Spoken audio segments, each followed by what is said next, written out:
હવે જે આ પ્રદૂષણ થાય છે એના માટે આપણે ચિત્રો દોરી લાવવાના છે કે પ્રદૂષણ શાના કારણે થાય અને એ ના થાય એના માટે શું કરવાનું. એટલે બાળકોને કહીએ આપણે તો એ બાળકો એ પ્રમાણેનું કાર્ય કરશે. બરાબર છે.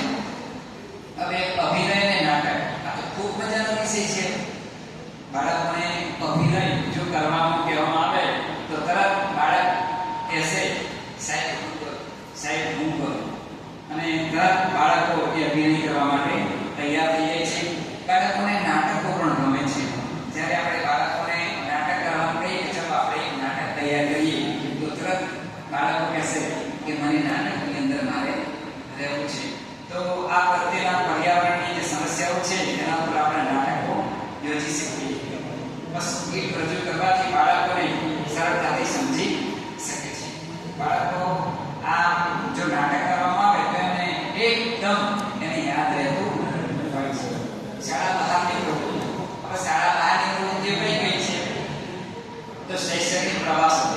તો મિત્રો શૈક્ષણિક પ્રવાસની અંદર બાળકો શું શીખે? પ્રવાસની અંદરથી બાળકો શું શીખશે? બોલો. બાળકોને આપણે પ્રવાસમાં લઈ જઈએ તો શું શીખશે?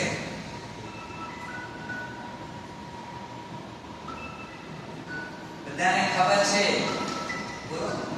બાળકો શું શીખે? બહારનું જે પર્યાવરણ જોવે એ બાળક